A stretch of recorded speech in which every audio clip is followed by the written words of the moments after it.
पढ़ाने वाला हूं empirical formula and molecular formula.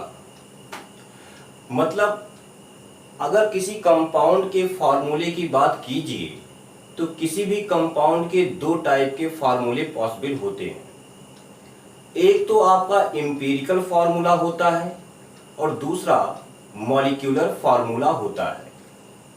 तो आज के लेक्चर में हम लोग यही जानने वाले हैं कि आखिर ये एम्पिरिकल फार्मूला और मॉलिक्यूलर फार्मूला होता क्या है और किस तरह से किसी कंपाउंड के एम्पिरिकल फार्मूला और मॉलिक्यूलर फार्मूला को फाइंड आउट किया जाता है।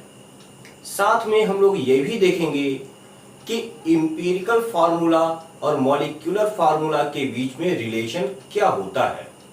तो आइए स्टार्ट करते हैं। यहाँ हमने शुरू में ही लिख दिया था कि एम्पिरिकल फार्मूला और मॉलिक्यूलर फार्मूला का डेफिनेशन क्या है।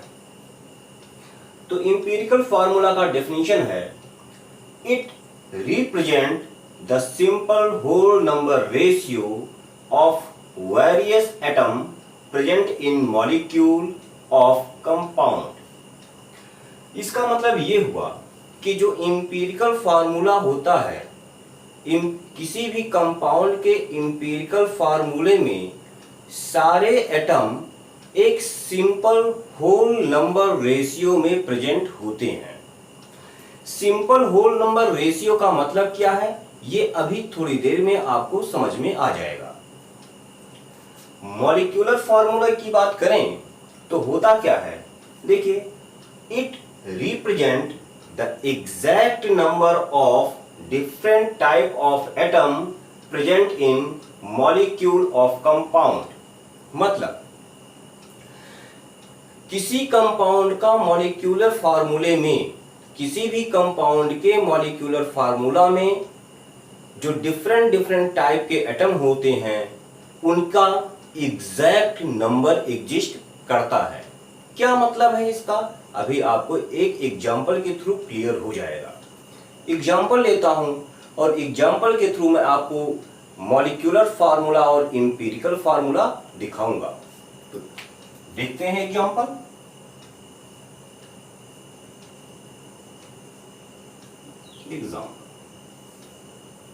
यहां पर कंपाउंड मॉलिक्यूलर फार्मूला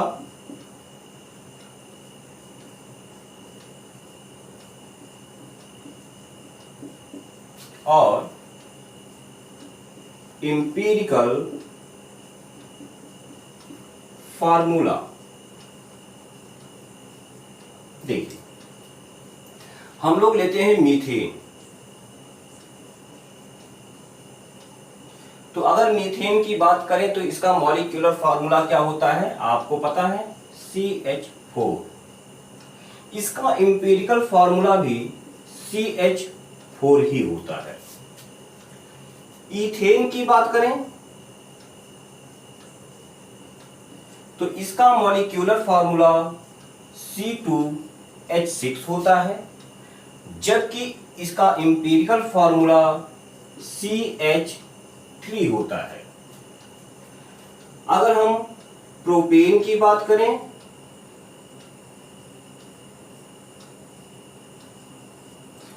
तो इसका मॉलिक्यूलर फार्मूला C3H8 होता है, इसका एम्पिरिकल फार्मूला भी C3H8 ही होता है। अगर ब्यूटेन की बात करें तो इसका मॉलिक्यूलर फार्मूला C4H10 होता है, जबकि एम्पिरिकल फार्मूला C2H5 होता है। तो आप देख रहे हो कि मीथेन का molecular formula CH4, empirical formula भी CH4 है।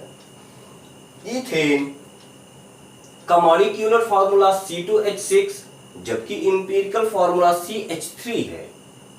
प्रोपेन का मॉलिक्यूलर फार्मूला C3H8 है और एम्पिरिकल फार्मूला भी C3H8 ही है। ब्यूटेन का मॉलिक्यूलर फार्मूला C4H10 है और इंपीरिकल फार्मूला C2H5 है।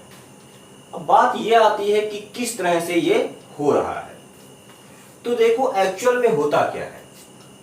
जो मॉलिक्यूलर फार्मूला है, मॉलिक्यूलर फार्मूले में डिफरेंट टाइप के जो एटम हैं, उन एटम का जो नंबर है, उन नंबर्स में जो कॉमन फैक्टर है उसको आप रिमूव कर दीजिए तो आपका इंपीरिकल फार्मूला आ जाएगा।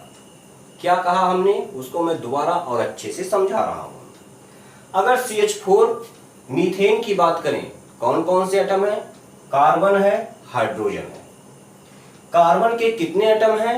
1। हाइड्रोजन के कितने एटम हैं? 4। तो कार्बन का 1 एटम, हाइड्रोजन का 4 एटम।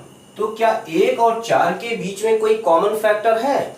कॉमन फैक्टर 1 है, ठीक है ना। कोई कॉमन फैक्टर कह सकते हो कि कोई कॉमन फैक्टर ही नहीं है। तो अगर कोई कॉमन फैक्टर नहीं है तो इसको एज इट इज यहां लिख दो, इंपीरिकल फार्मूला आ गया। ईथेन की बात करते हैं। ईथेन का मॉलिक्यूलर फार्मूला C2H6। कौन कौन से एटम हैं? कार्बन और हाइड्रोजन। कार्बन के कितने एटम हैं? 2। हाइड्रोजन के कितने एटम हैं? 6। 2 और 6 के बीच में कॉमन फैक्टर क्या है? 2। यानी कि 2 से इसको और इसको डिवाइड कर दो तो जो आएगा वो आपका इंपीरिकल फार्मूला हो जाएगा। यानी कि कॉमन फैक्टर को रिमूव कीजिए, 2 यहां से हटाइए, केवल C बचेगा। 2 यहां से हटाओगे आप तो 3 आ जाएगा, तो आ जाएगा CH3। प्रोपेन की बात करें, C3H8। कार्बन और हाइड्रोजन, कार्बन के 3 एटम, हाइड्रोजन के 8 एटम, ठीक है। तो क्या 3 और 8 के बीच में कुछ कॉमन फैक्टर है? नहीं है। यानी कि कोई कॉमन फैक्टर नहीं है तो कुछ भी रिमूव नहीं करना होगा, यानी कि यही सेम इंपीरिकल फार्मूला हो जाएगा। ब्यूटेन की बात करते हैं। क्या है? कार्बन और हाइड्रोजन। कार्बन के कितने एटम? 4। हाइड्रोजन के 10। इन दोनों में क्या कॉमन फैक्टर है? देखिए 2। 4 और 10 के बीच में 2 आपका कॉमन फैक्टर है, यानी कि 2 को आप रिमूव करोगे तो यहां क्या होगा? C2 आ जाएगा, यहां क्या होगा? H5 आ जाएगा और आपका इंपीरिकल फार्मूला हो जाएगा C2H5। तो उम्मीद करता हूं कि आपको मॉलिक्यूलर फार्मूला और इंपीरिकल फार्मूला के बीच में रिलेशन समझ में आ गया होगा। आपको ये समझ में आ गया होगा कि अगर आपको मॉलिक्यूलर फार्मूला पता है तो वहां से इंपीरिकल फार्मूला कैसे फाइंड आउट करोगे। तो यहां से मैं एक लाइन लिख दे रहा हूं जो हमने एक्सप्लेन किया कि to obtain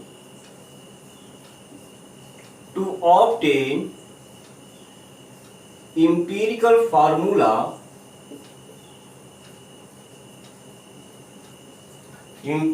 formula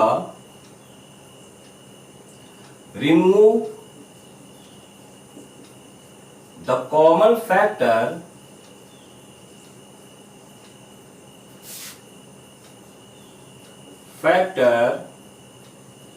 from number of atom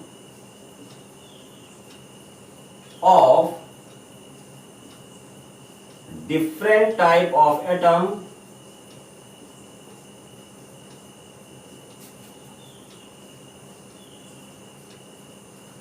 present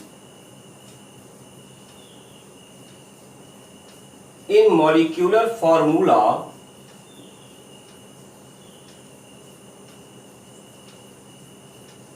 of any compound।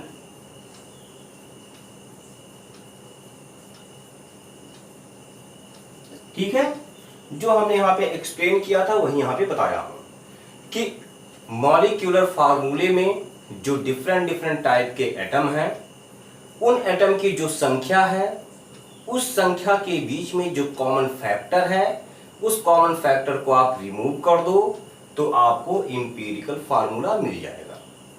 तो वीडियो को पॉज कीजिए, फिलहाल इतना नोट कीजिए, इसके बाद हम लोग आगे देखते हैं।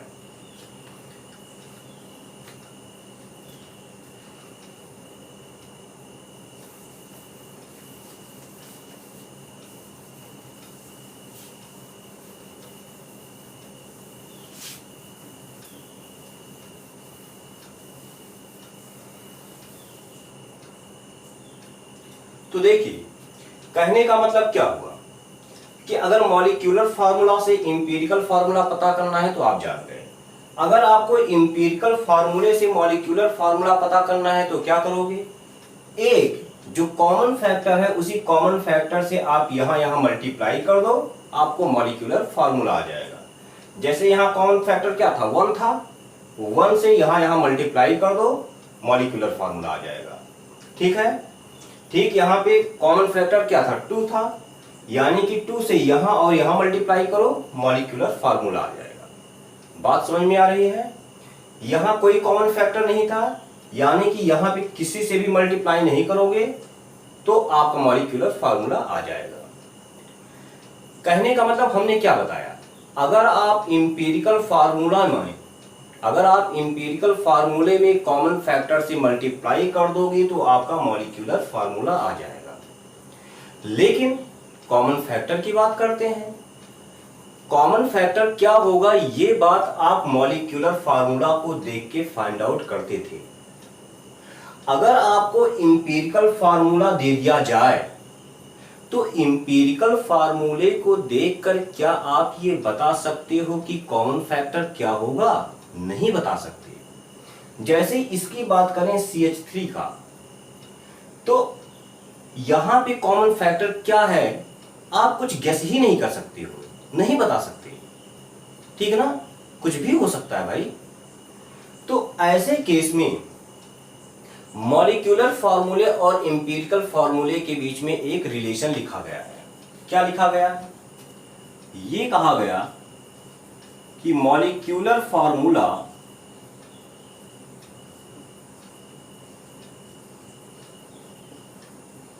Equals to empirical formula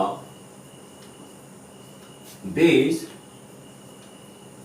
n। बात समझ में आ रही है। n क्या है, n वही कॉमन फैक्टर है, n आपका कॉमन फैक्टर है, और कॉमन फैक्टर क्या होता था, एक पॉजिटिव इंटीजर वैल्यू होती थी। n पॉजिटिव इंटीजर वैल्यू होती थी। ठीक है, अब देखिए हमने कहा अगर आपको इंपीरिकल फार्मूला पता है और उससे मॉलिक्यूलर फार्मूला पता करना है तो कैसे पता करोगे। अगर आपको n की वैल्यू पता चल जाए, तो आप इंपीरिकल फार्मूले से उसको n से मल्टीप्लाई करके मॉलिक्यूलर फार्मूला पता कर सकते हो। ठीक है, अब n की वैल्यू कैसे पता करोगे, तो यहां देखो, यहां से लिख सकते हो आप molecular weight equals to empirical weight multiplied by n। ठीक है, तो कहने का मतलब यह है कि अगर आपको मॉलिक्यूलर वेट और इंपीरिकल वेट पता है तो आप n की वैल्यू पता कर सकते हो। इन जनरल जब भी आपको इंपीरिकल फार्मूले से मॉलिक्यूलर फार्मूला पता करना होगा उस केस में आपको मॉलिक्यूलर वेट हमेशा गिवन होगा, हमेशा।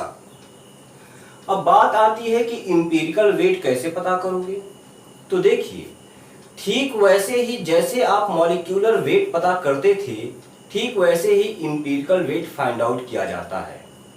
यानी कि इंपीरिकल फार्मूले में जितने एटम हैं उन सारे एटम के एटॉमिक मास का सम आपका इंपीरिकल वेट कहलाता है।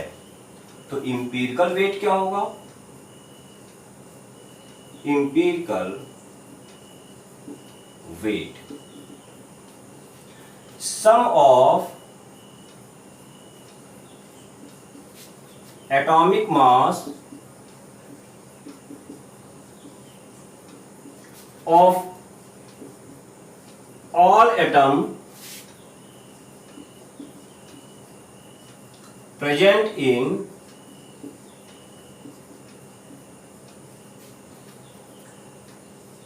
empirical formula. ठीक है, ये तीनों आप हमेशा ध्यान में रखिएगा। ये ध्यान में नहीं है तो कोई बात नहीं, लेकिन ये तीनों बहुत ही ज्यादा इंपॉर्टेंट है। ये तीनों रिलेशन आपके ध्यान में हमेशा होना चाहिए। ठीक है, तो वीडियो को पॉज करो, इसको नोट करो। इसके बाद हम लोग कुछ क्वेश्चन करने के बाद आगे बढ़ेंगे। नोट कर लीजिए इसे, इसको नोट कर लीजिए, फिर क्वेश्चन करते हैं।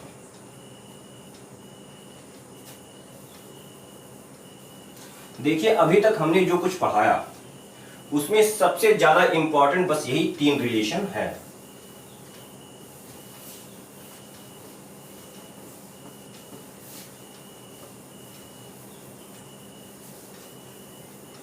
चलिए मैं कुछ क्वेश्चन दे रहा हूं, आप लोग भी ट्राई कीजिएगा।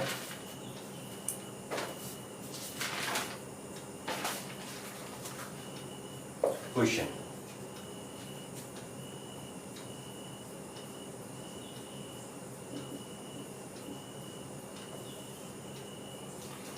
Find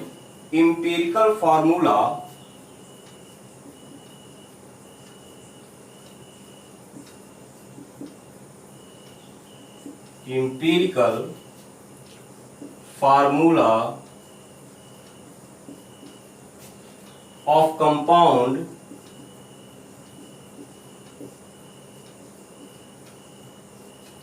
with molecular formula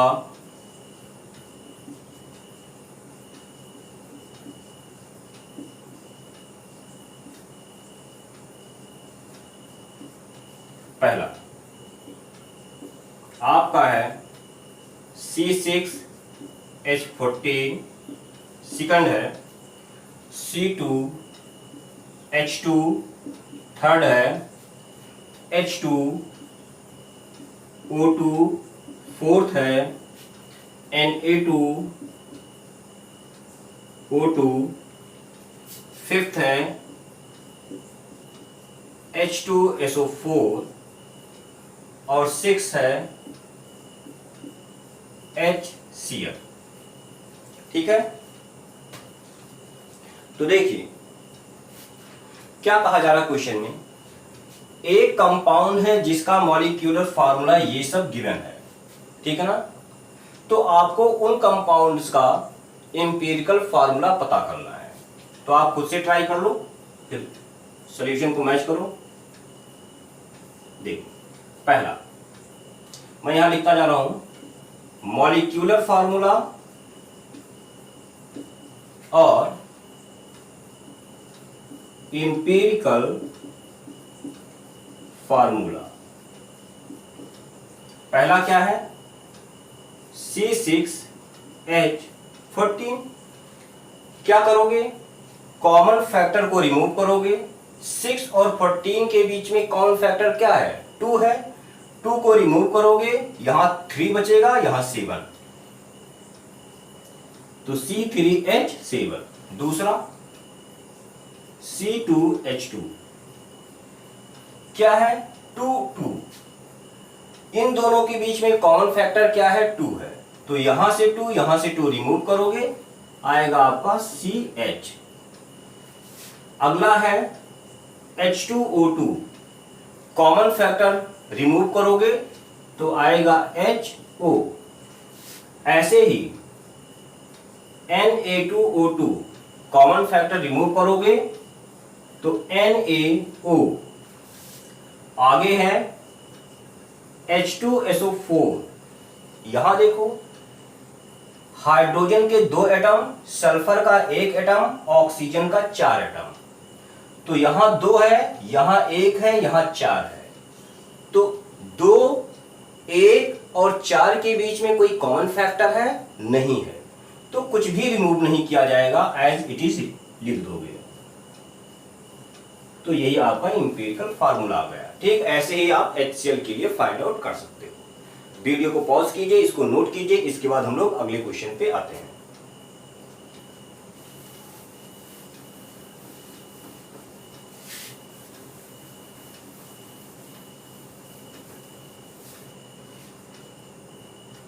question है,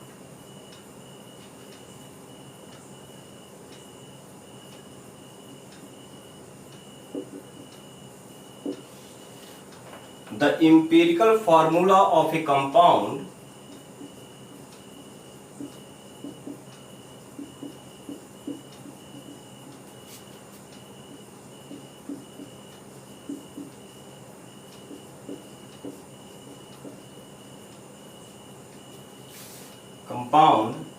with molecular mass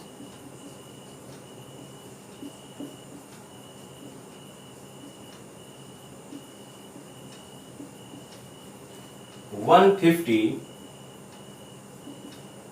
is CH2O. Find its molecular formula.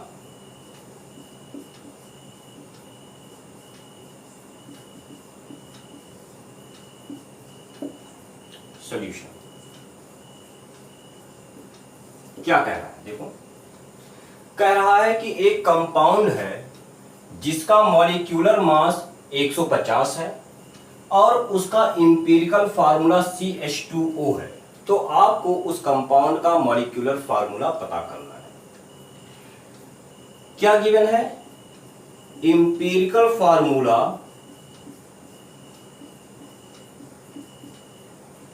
CH2O है,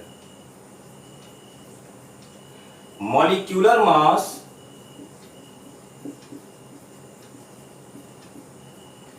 150 है। तो आपको मॉलिक्यूलर फार्मूला पता करना है। हमने आपको अभी ऊपर बताया है कि molecular formula equals to empirical formula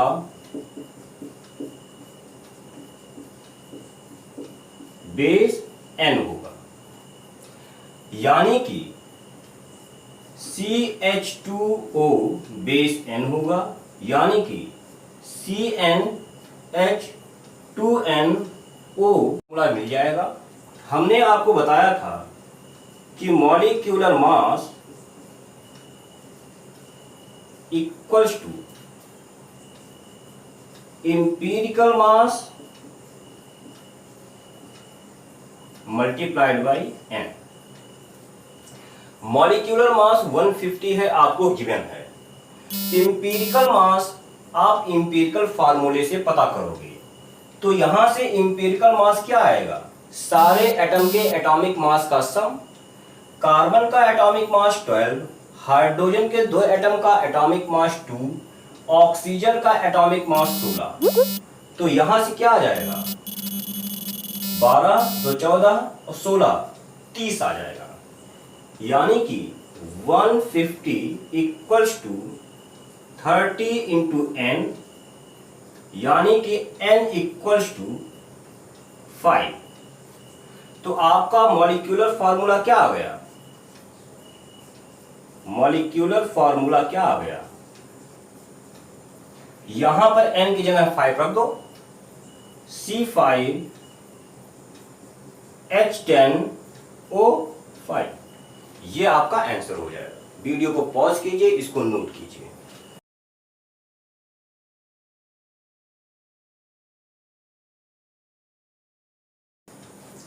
चलिए हम लोग आगे देखते हैं।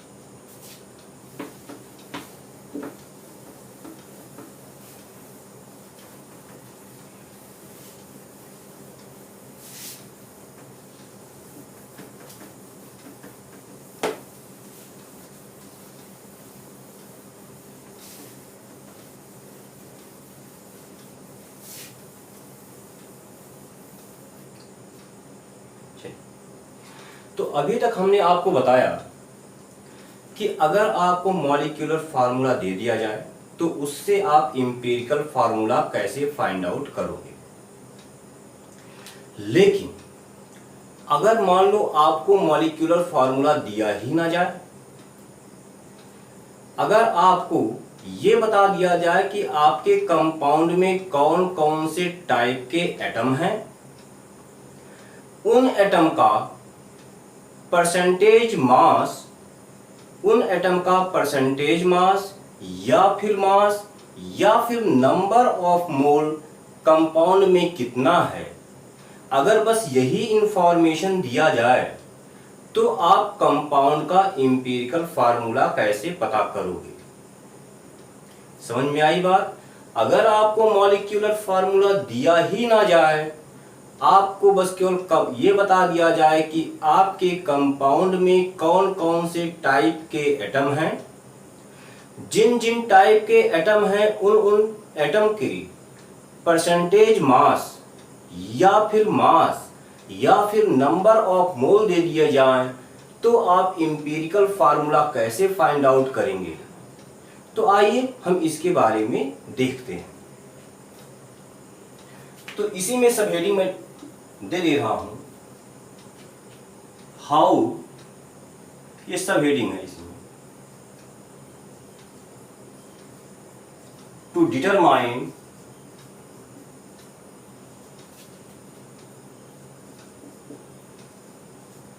empirical formula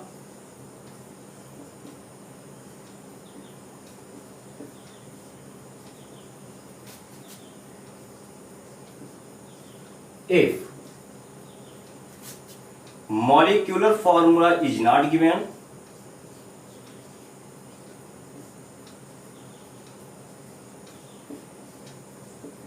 is not given, दूसरा इसी में type of atom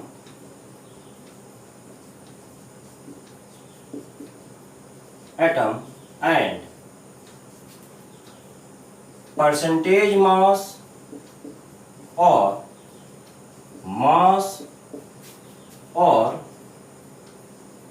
number of mole of atom in compound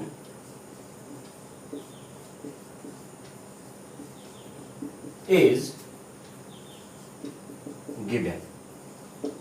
ठीक है, मतलब अभी हमने बताया आपको कंपाउंड का मॉलिक्यूलर फार्मूला ना दिया जाए, बस ये बताया जाए कि कंपाउंड में कौन कौन से टाइप के एटम हैं, और या तो उन एटम का परसेंटेज मास या फिर नंबर ऑफ मोल दे दिया जाए, तो आप एम्पिरिकल फार्मूले को कैसे पता करोगे।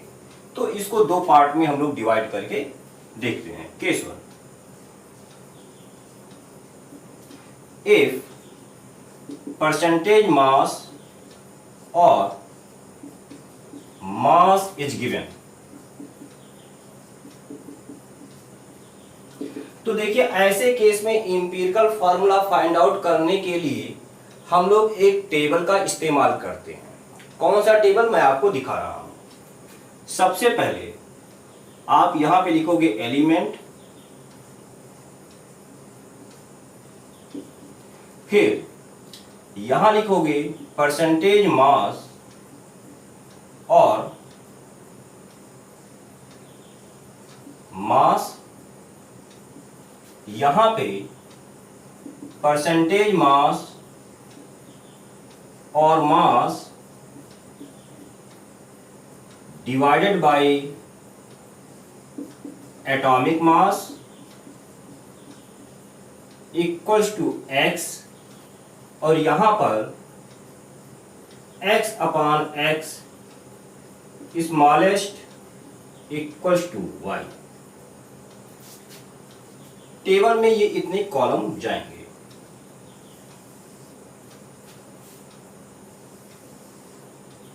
अब सपोज करते हैं, हम लोग एज्यूम करते हैं कि कोई कंपाउंड है जिनमें 3 टाइप का एलिमेंट है।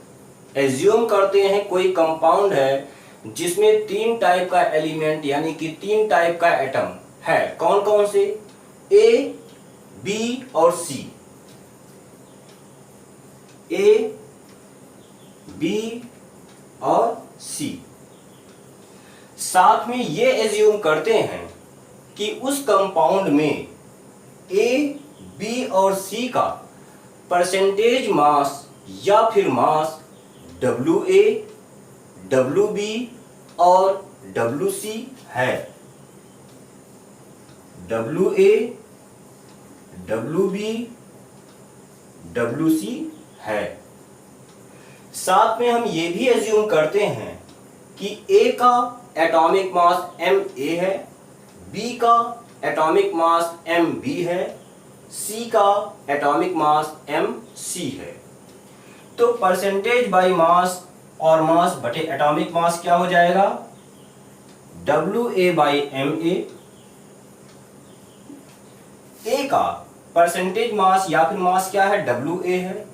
A का एटॉमिक मास हमने कहा MA हमने ले लिया, तो यहां पे WA बाई MA लिख दिया। B का परसेंटेज मास या फिर मास कितना है? WB है। B का एटॉमिक मास हमने MB लिया, तो यहां पे WB बाई MB आ जाएगा।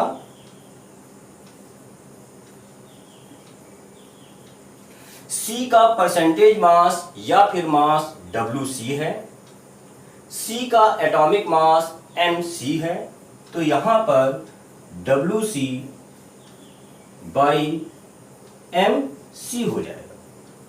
अब हम मान लेते हैं कि ये X1 है, ये X2 है और ये X3 है। साथ में हम ये भी एज्यूम करते हैं कि X1, X2 और X3 में से आपका X3 स्मॉलेस्ट है। एज्यूम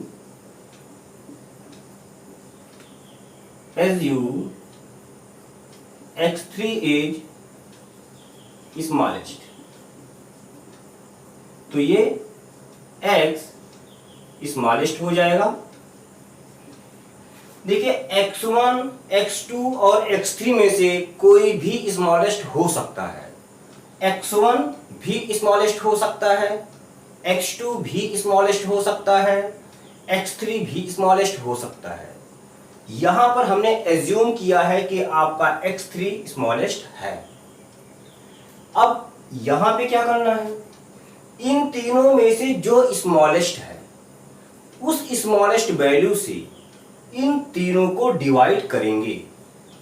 जैसे कि हमने एज्यूम किया कि X3 आपका स्मॉलेस्ट है, तो X3 से आप X1 को, X2 को और X3 से डिवाइड करोगे, यानी कि X1 by X3, then X2 by X3, then X3 by X3, यानी कि इसको हमने कहा ये Y1 है, ये Y2 आ गया डिवाइड करने के बाद, और ये Y3। समझ में आई बात? यहां तक का ये कैलकुलेशन।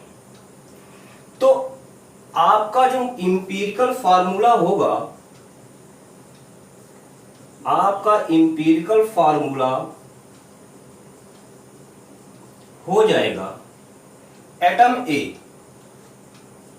और सब्सक्रिप्ट में Y1 जो यहां पे वैल्यू आई थी, एटम B सब्सक्रिप्ट में Y2 जो यहां पे वैल्यू आई थी, एटम C सब्सक्रिप्ट में Y3 जो यहां पे आई थी और इसकी वैल्यू 1 है। तो A, Y1, B, Y2, C, ये इंपीरिकल फार्मूला हो गया। अब बात यह आती है कि इंपीरिकल वेट क्या होगा। तो इसका इंपीरिकल वेट हो जाएगा इंपीरिकल फार्मूले में प्रेजेंट सारे एटम के एटॉमिक मास का सम। कौन कौन से एटम हैं? A है, B है और C है। ए का एटॉमिक मास Ma है, बी का एटॉमिक मास Mb, सी का एटॉमिक मास Mc। ए के कितने एटम हैं? Y1, तो Y1 Ma।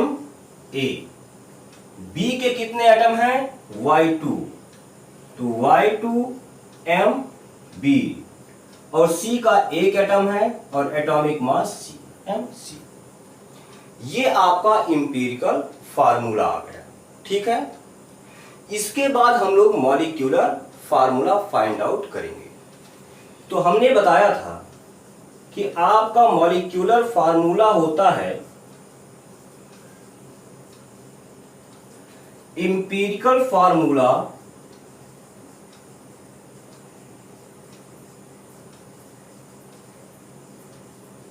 बेस n, और आपका इंपीरिकल फार्मूला ये वाला आया है, यानी कि यहां से आपका आ जाएगा AnY1 BnY2 Cn। ये आपका मॉलिक्यूलर फार्मूला आ गया। यानी कि अगर आपको n की वैल्यू पता चल जाए तो आपको मॉलिक्यूलर फार्मूला भी मिल जाएगा।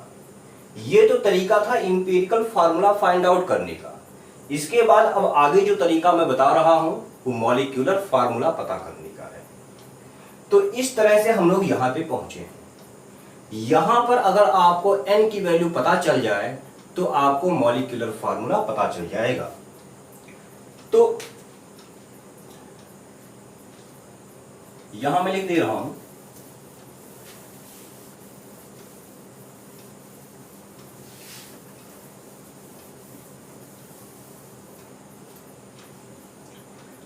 हमने आपको बताया था कि molecular weight equals to empirical weight multiplied by n, ये बताया था। इंपीरिकल वेट आप इंपीरिकल फार्मूले से ही पता करते हो, जैसे कि यहां आपने पता किया है। जब भी इस टाइप का क्वेश्चन आएगा तो आपका हमेशा मॉलिक्यूलर वेट गिवन होगा।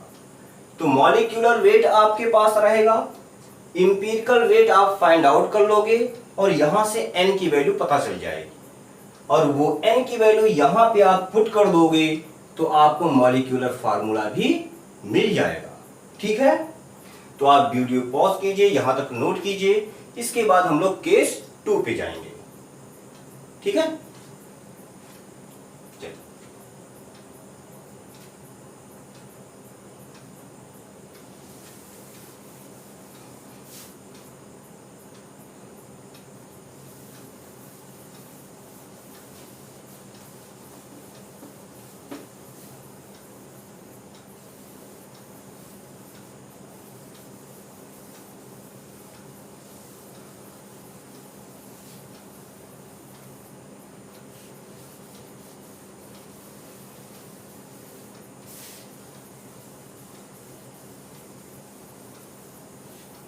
चलिए केस 2 पे आते हैं।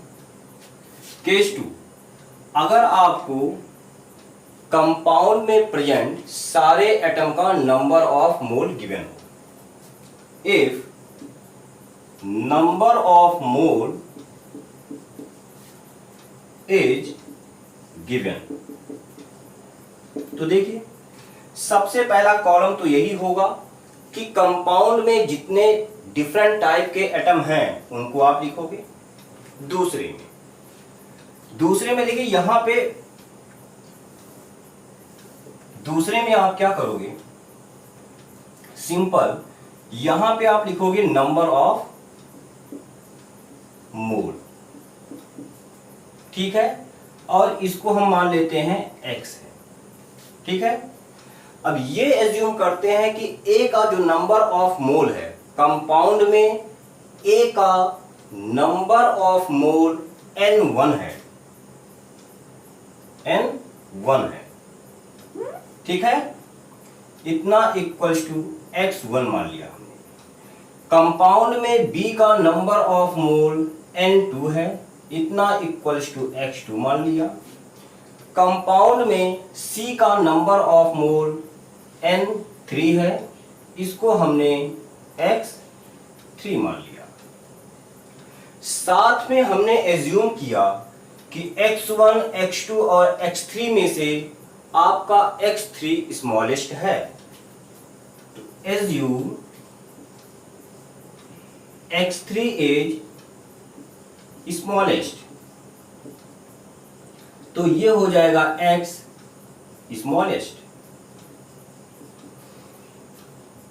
अब इसके बाद क्या करेंगे, इन तीनों में जो स्मॉलेस्ट है उस स्मॉलेस्ट वैल्यू से आप इन तीनों को डिवाइड करोगे। जैसे हमने यहां पर एज्यूम किया कि आपका X3 स्मॉलेस्ट है, तो इस X3 से आप X1 को, X2 को, X3 को डिवाइड कर दोगे, जैसे यहां पे किया है। तो यहां लिखोगे X1 by X3, X2 by X3, X3 by X3 equals to 1। इसको हमने मान लिया Y1, इसको हमने मान लिया Y2, इसको हमने मान लिया Y3। इसके बाद का प्रोसेस ठीक वैसे ही रहेगा जैसे हम केस 1 में हमने आपको बताया था। तो आप इंपीरिकल फार्मूला क्या हो जाएगा,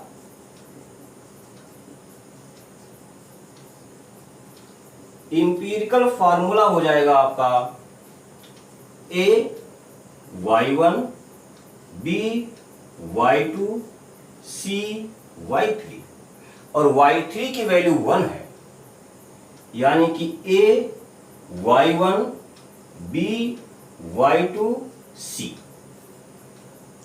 यहां से आप इंपीरिकल वेट निकाल सकते हो। आपका इंपीरिकल वेट आ जाएगा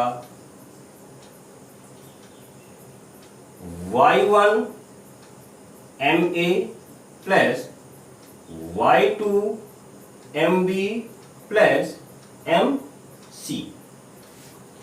अब मॉलिक्यूलर फार्मूला अगर आपको निकालना है तो आपका मॉलिक्यूलर फार्मूला हो जाएगा इंपीरिकल फार्मूला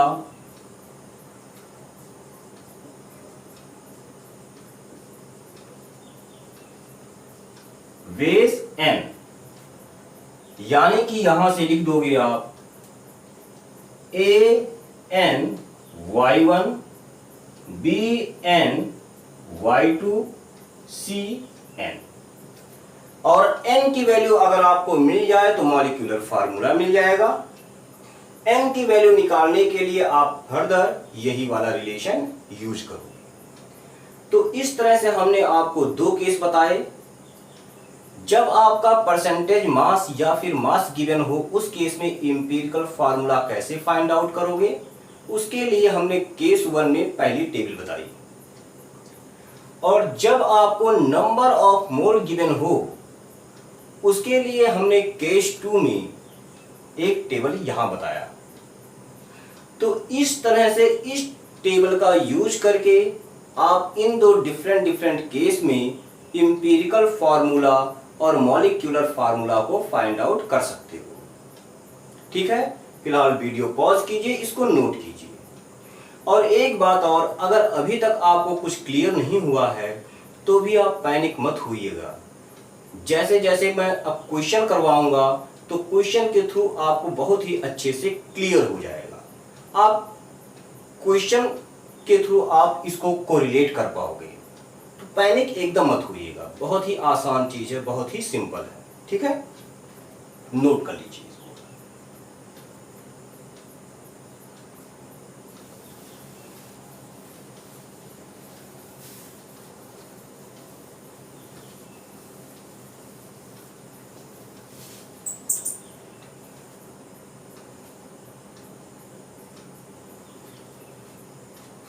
अब देखिए एक चीज है, हमने कुछ चीजें बताई, उसको मैं यहां लिख दे रहा हूं। जैसे नोट पॉइंट में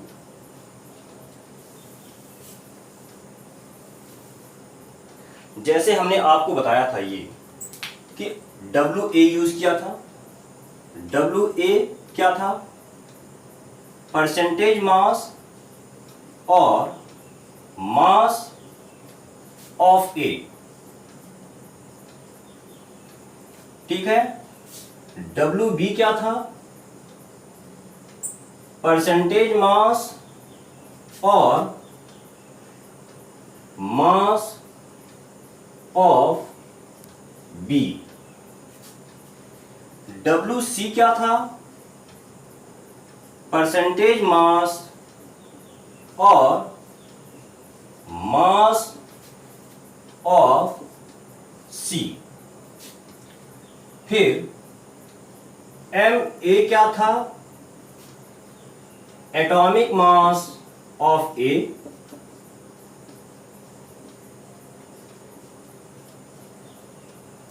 MB क्या था? Atomic mass of B। MC था आपका एटॉमिक मास ऑफ C, ठीक है। इसके बाद यहां पे हमने यूज किया था N1 N2 N3। N1 number of mole of A, N2 number of mole of B, N3 number of mole of C। तो ये सब वो टर्म है जो कि हमने यहां केस 1 और केस 2 के टेबल में यूज किया था। यहां पर हमने आपको मेंशन कर दिया है ताकि आपके अंदर कोई भी कंफ्यूजन ना रह जाए, ठीक है। इसको नोट कर लीजिएगा। अब एक चीज और भी देखिए, टेबल 1 की बात की जाए या टेबल 2 की बात की जाए, दोनों ही टेबल के लास्ट कॉलम में Y1, Y2 और Y3 आया हुआ था। कभी कभी ऐसा हो सकता है कि आपका Y1 या Y2 यानी कि Y1, Y2, Y3 आपका फ्रैक्शनल नंबर हो जाता है। तो ऐसे केस में जब आपका Y1, Y2 या Y3 फ्रैक्शनल नंबर हो जाए, उस केस में हम इन तीनों को प्योर इंटीजर में कन्वर्ट करते हैं। कैसे? उस केस में इन तीनों को हम एक ऐसे डिजिट से मल्टीप्लाई करते हैं ताकि मल्टीप्लिकेशन के बाद तीनों प्योर इंटीजर नंबर हो जाए। जैसे सपोज करते हैं कि मान लो ये वाला 1 आ गया, मान लो, हो जरूरी नहीं है, ये 2.5 आ जाए और ये 1 ही है।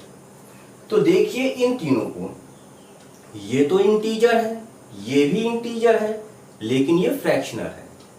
तो हम क्या करेंगे, इसको भी इंटीजर में कन्वर्ट करने की कोशिश करेंगे और उसके लिए इन तीनों को एक ऐसे मिनिमम नंबर से मल्टीप्लाई कर देंगे ताकि मल्टीप्लाई होने के बाद तीनों इंटीजर में कन्वर्ट हो जाएंगे। जैसे अगर इसको 2 से मल्टीप्लाई कर दो तो ये 2 हो जाएगा, ये 5 हो जाएगा और ये 2 हो जाएगा। ऐसा क्यों करना होता है, ठीक है ना?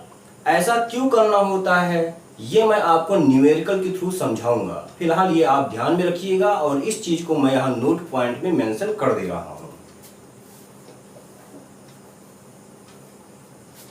इसको लिख लीजिएगा, note. If Y1, Y2, Y3 are not integer number, then multiply y1 y2 y3 by such a number so that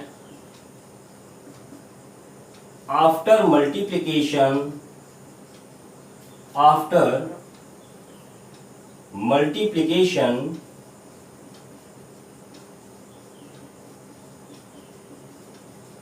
they become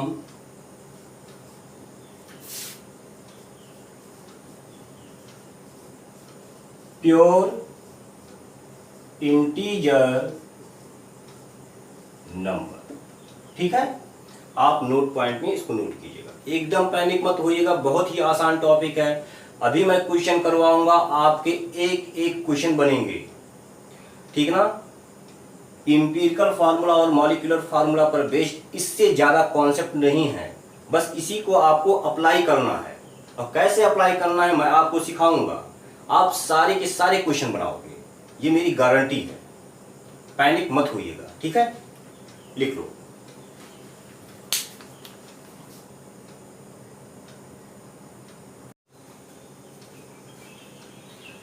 चलिए, अब इसके बाद हम लोग इंपिरिकल फार्मूला और मॉलिक्यूलर फार्मूला पर बेस्ड क्वेश्चन करेंगे,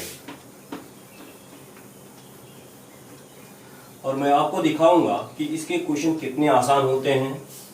जितना हमने आपको पढ़ा दिया उसके अलावा और कोई कॉन्सेप्ट यूज नहीं होगा।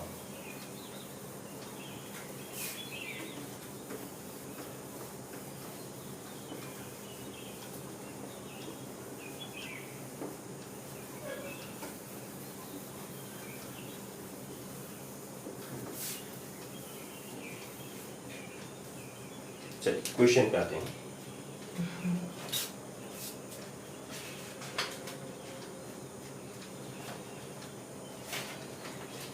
क्वेश्चन है आपका,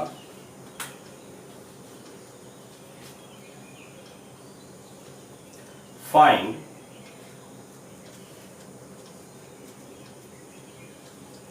the simplest formula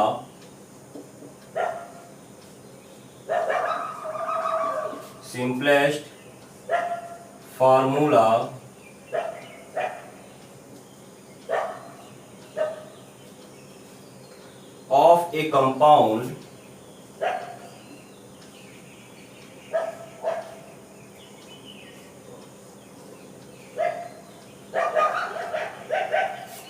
containing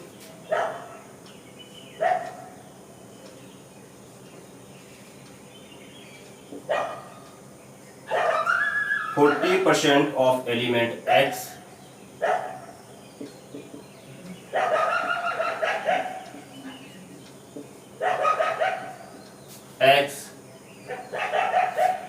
by mass and 60% of element Y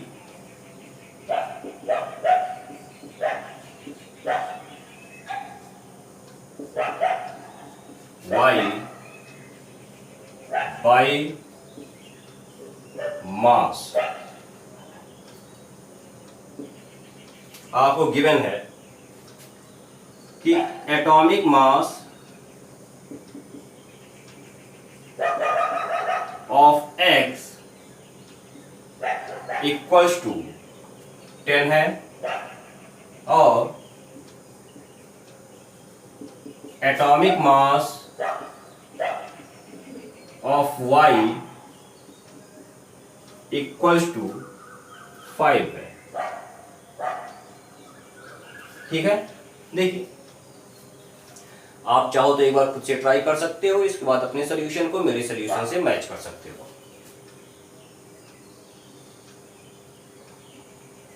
क्या कहा गया है कि एक एलिमेंट है, एक कंपाउंड है जिसमें दो एलिमेंट X और Y है। उस कंपाउंड में एलिमेंट X का मास परसेंट 40 है और Y का मास परसेंट 60 है। साथ में X का एटॉमिक मास 10 है Y का एटॉमिक मास 5 है, तो आपको उस कंपाउंड का सिंपलेस्ट फार्मूला पता करना है। देखिए, सिंपलेस्ट फार्मूले का मतलब ये हुआ कि आपको इंपीरिकल फार्मूला पता करना है, ये आप ध्यान में रखना। तो यहां पे आप लिख लो कि empirical formula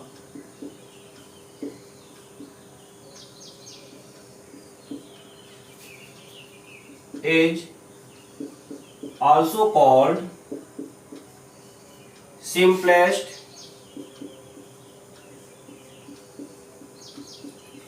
formula.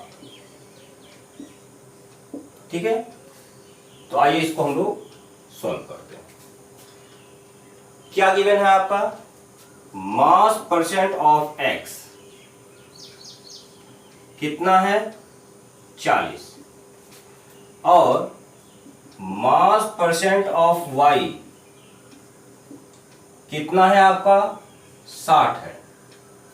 Atomic mass x और वाई का गिवन है, तो आपको सिंपलेस्ट फार्मूला यानी कि इंपीरिकल फार्मूला यूज करना है। दोनों का एटॉमिक मास गिवन है, मास परसेंट गिवन है। ठीक है, तो कौन सा टेबल यूज करोगे? जो हमने आपको केस 1 में बताया था। तो देखिए, टेबल बनाते हैं। एलिमेंट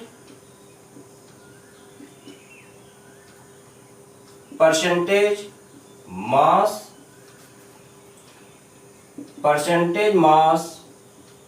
अपॉन एटॉमिक मास, इसको x कहा था हमने। Then x upon x smallest, इसको y कहा था। कौन कौन से एलिमेंट हैं? x है और y है। दो एलिमेंट है, x और y। एलिमेंट x का मास परसेंट 40, y का मास परसेंट 60। यहां पे क्या करोगे? 40 बाई x का एटॉमिक मास कितना है? 10, यानी कि आपका 4 आ गया।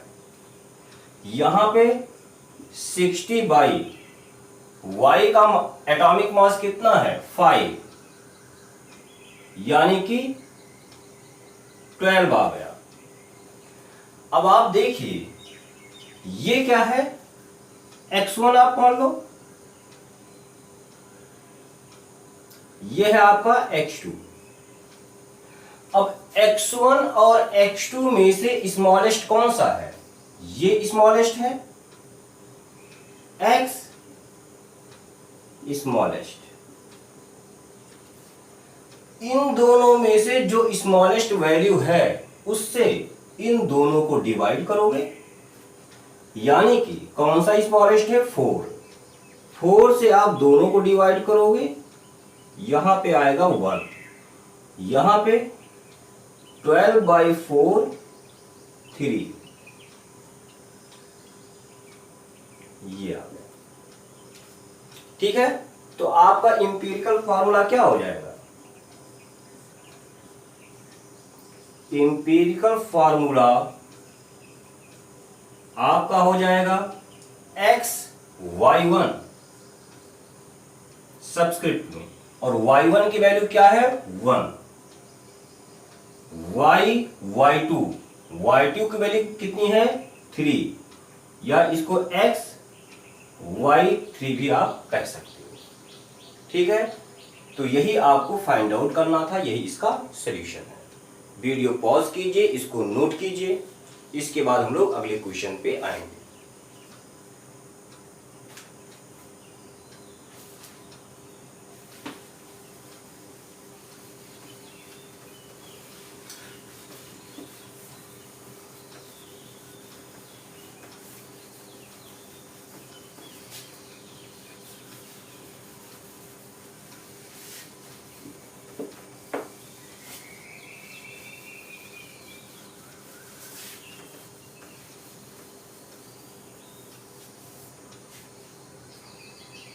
चलिए दूसरे क्वेश्चन पे आते हैं हम लोग।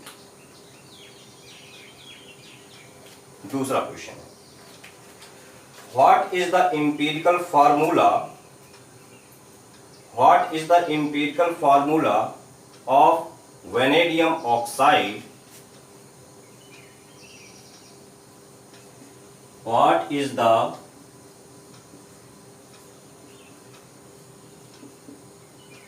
empirical formula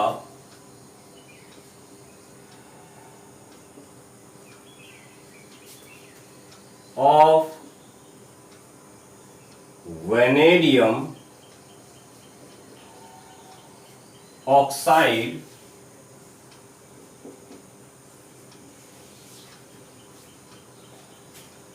if 2.74 gram of metal oxide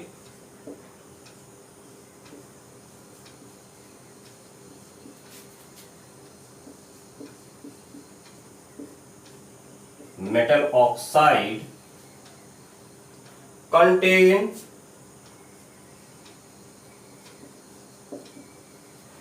1.53 gram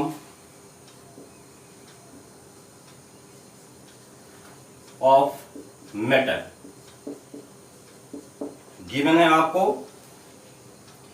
कि एटॉमिक मास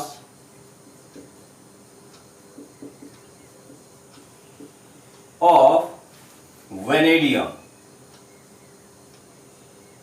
आपका है 50.942।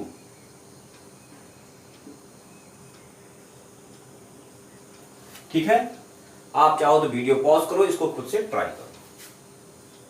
देखिए सॉल्यूशन, ये कहा गया है कि वेनेडियम ऑक्साइड का एम्पिरिकल फार्मूला क्या होगा।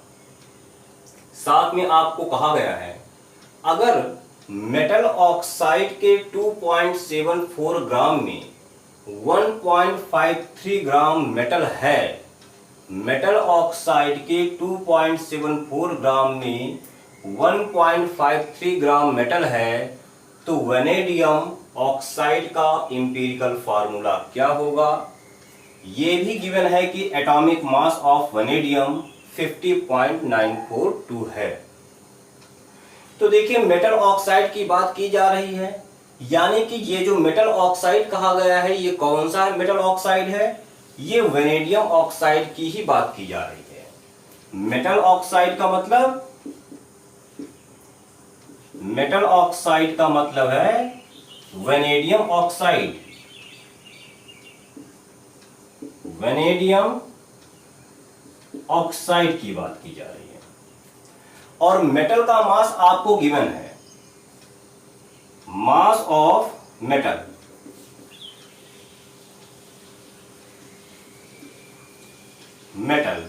यानी कि मास ऑफ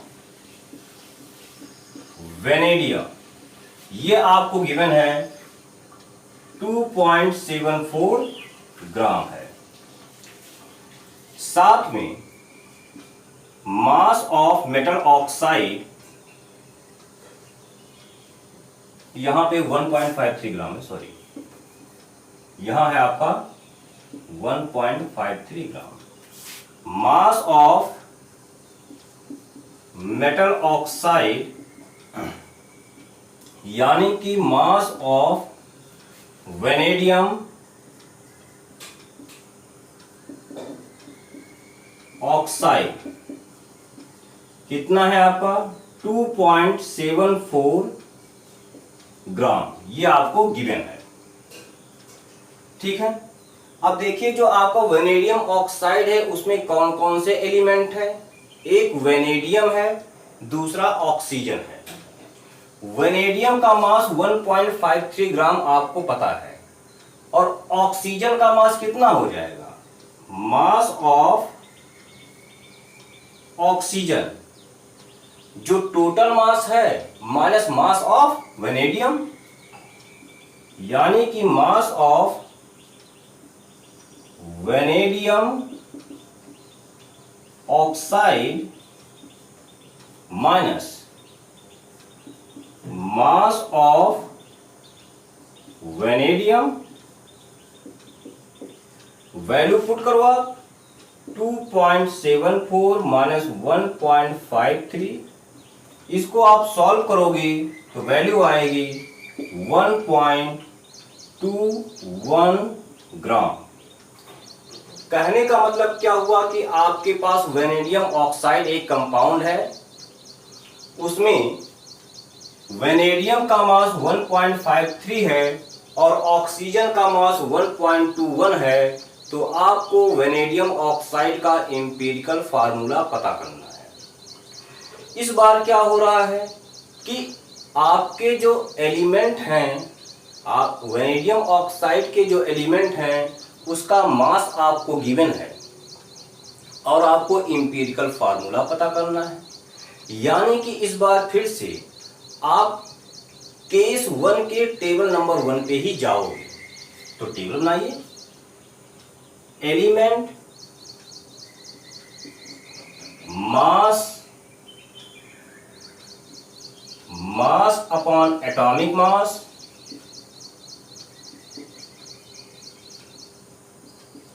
इसको हमने x माना, then x upon x smallest, इसको हमने y माना। तो देखिए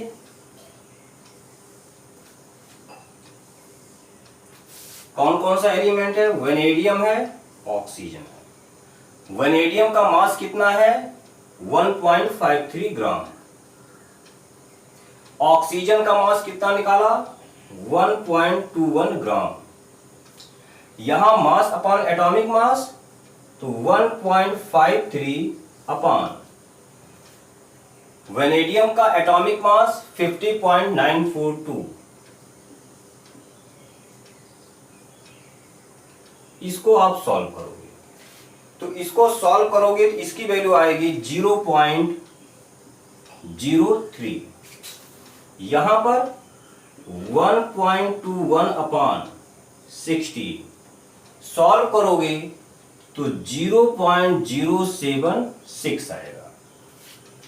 अब देखिए इसमें और इसमें स्मॉलेस्ट कौन सा है, ये अगर आपका x1 है, ये आपका x2 है, तो x1 और x2 में स्मॉलेस्ट कौन सा है, x1 है, ये x स्मॉलेस्ट है। तो इस स्मॉलेस्ट वैल्यू से आप इसको और इसको दोनों को डिवाइड करोगे, यानी कि 0.03 अपॉन 0.03 इक्वल्स टू 1, और ये हो गया हमारा y1। ठीक ऐसे ही 0.076 अपॉन 0.03 इक्वल्स टू 2.5, ये हो गया हमारा y2। ठीक है, अब ध्यान दीजिए, हमने आपको नोट पॉइंट में टेबल नंबर 2 केस 2 में टेबल के नीचे एक नोट पॉइंट लिखवाया था। वहां पे हमने बताया था कि अगर आपका y1 और y2 फ्रैक्शनल आ जाता है तो उस केस में इनको हमें प्योर इंटीजर में कन्वर्ट करना होगा, और प्योर इंटीजर में कन्वर्ट करने के लिए इन दोनों को एक ऐसे मिनिमम इंटीजर नंबर से मल्टीप्लाई करना होगा ताकि मल्टीप्लिकेशन होने के बाद दोनों प्योर इंटीजर में कन्वर्ट हो जाए। तो देखो ये तो इंटीजर है लेकिन ये तो फ्रैक्शनल है, कहने का मतलब इसको इंटीजर में कन्वर्ट करना होगा, और इसके लिए इन दोनों को एक ऐसे मिनिमम इंटीजर वैल्यू से मल्टीप्लाई करना होगा ताकि मल्टीप्लिकेशन करने के बाद प्योर इंटीजर में कन्वर्ट हो जाए। तो अगर यहाँ और यहाँ दोनों जगह आप 2 से मल्टीप्लाई कर दो तो मल्टीप्लिकेशन होने के बाद ये 2 हो जाएगा और ये 5 हो जाएगा। तो आप यहाँ मल्टीप्लाई करोगे 2 इंटू वाई, यहाँ लिखोगे तो ये हो जाएगा 2 आ जाएगा और यहाँ 5 आ जाएगा। ठीक है, तो अब आपका इंपीरिकल फार्मूला क्या हो जाएगा? इंपीरिकल फार्मूला हो जाएगा, ठीक है। इस बार हम इंपीरिकल फार्मूला लिखने के लिए इसको कंसीडर नहीं करेंगे, इसको कंसीडर करेंगे। यानी कि V के साथ में 2 लगाओगे आप, V2, O के साथ में 5 लगाओगे, O5। तो ये आपका आंसर हो गया। वीडियो को पॉज कीजिए, इसको नोट कीजिए, ठीक है। उम्मीद करता हूं कि यहां तक आपको सारी चीजें समझ में आ गई होंगी। तो आज के लेक्चर में हम लोग यहीं तक रखेंगे। अगले लेक्चर में हम इंपीरिकल फार्मूला और मॉलिक्यूलर फार्मूला पर बेस्ड और भी डिफरेंट टाइप के क्वेश्चन करेंगे। अगले लेक्चर को मिस मत कीजिएगा, काफ़ी इंपॉर्टेंट लेक्चर है। वहाँ पे डिफरेंट टाइप के आपको क्वेश्चन मिलेंगे, काफ़ी इंपॉर्टेंट है। अगला लेक्चर आप कर लोगे तो इंपीरिकल फार्मूला और मॉलिक्यूलर फार्मूला पर बेस्ड कोई भी क्वेश्चन आप बड़ी आसानी से सॉल्व कर पाओगे। वीडियो पॉज कीजिए, इसको नोट कर लीजिए। Thank you.